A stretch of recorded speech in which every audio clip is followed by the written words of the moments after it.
Alright, so today we're going to be talking about U.S. Army officer ranks. This is Cadet Rob 1985, and here we go. So the officer ranks of the United States Army go back all the way to George Washington and the Continental Army. But the ranks that we know today really start around the era of 1839 with the current insignia that you would see on a military uniform today. Prior to that, they didn't really look anything like what we would see now. So let's go ahead and begin with that era. So it's a little confusing too, because one of the interesting things is that you had this two-tiered system. You had the silver and the gold outline, and the opposite on the inside for second lieutenant through colonel. So second lieutenants, of course, didn't have any insignia inside of their shoulder straps. The shoulder straps denoted that they were an officer. Then first lieutenants had one, but they alternated. So infantry wore the silver, and everybody else, artillery and staff officers, wore gold. And I'm assuming that also meant cavalry. And then captains, the same, 2 bars, and then majors and lieutenant colonels wore leaves that alternated. And this had to be very confusing for private soldiers, where you had majors of infantry wearing, gold leaves, and colonels of artillery wearing gold leaves, and the opposite being true for lieutenant colonels and majors, and so on and so on.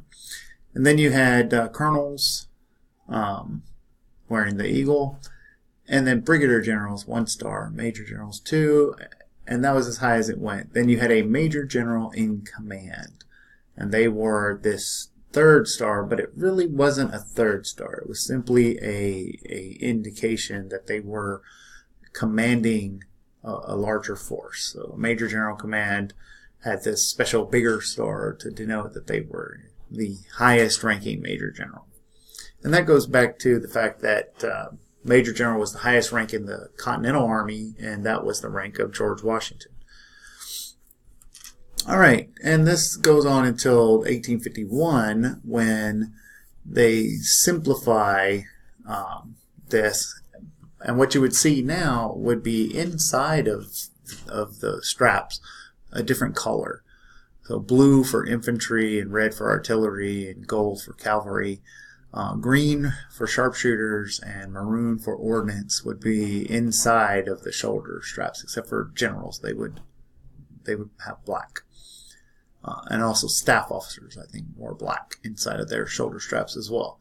So you had the different colors, and that continues on in dress uniforms even to this very day, with the different colors for the different branches of the military within the Army. And so but they simplified it with gold now. Gold bars for lieutenants and captains, and gold leaves for majors, and then silver for lieutenant colonels and colonels. During the Civil War, then they did change, added a 3rd star, a general, a 3-star lieutenant general, and gave it that same major general in command insignia. And of course now you have, for those 4 years, you have the Civil War, you have the Confederate lieutenants wearing 1 bar, first lieutenants wearing 2, and a captain wearing 3, and then major, lieutenant colonel, and colonel wearing various amounts of stars. But then all of the generals in the Confederate Army wore the wreath with stars. And so they're really only known as brigadiers or major generals or lieutenant generals, simply because of what size force they command, and that they all know each other, so they all know who's what for the most part. So after the Civil War, now you have the 4-star general or general commanding the Army, and that's the only real change that you'd see after the Civil War. That doesn't last for very long. By 1872, it goes away, and it goes back to the way it was before. And now there's a new insignia for a general commanding the army, who's really just a lieutenant general with special insignia. By the 1817, by the World War I era, the shoulder straps are no longer really practical, and they've gone to metal or sewn-on insignia.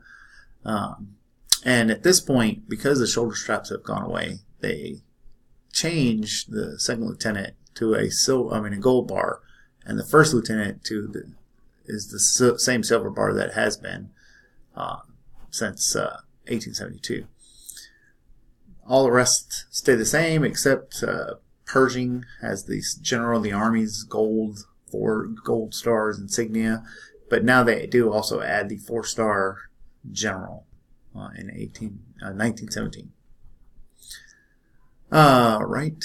And then really by 1944, during World War II, this solidifies the Army officers pretty much the way that they still are today, with a second lieutenant all the way going up into General of the Army.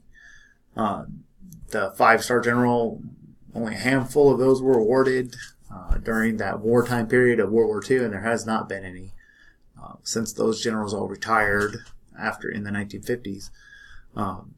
There were no more 5-star generals. It is still on the books as a rank that can be awarded, but it's been talked about several generals during the Iraq wars and Afghanistan, about making them a 5-star general, but it just has never happened since that time period, and that's where we are today. All right, this is Cadet Rob 1985, and hope you enjoyed this about Army officer insignia.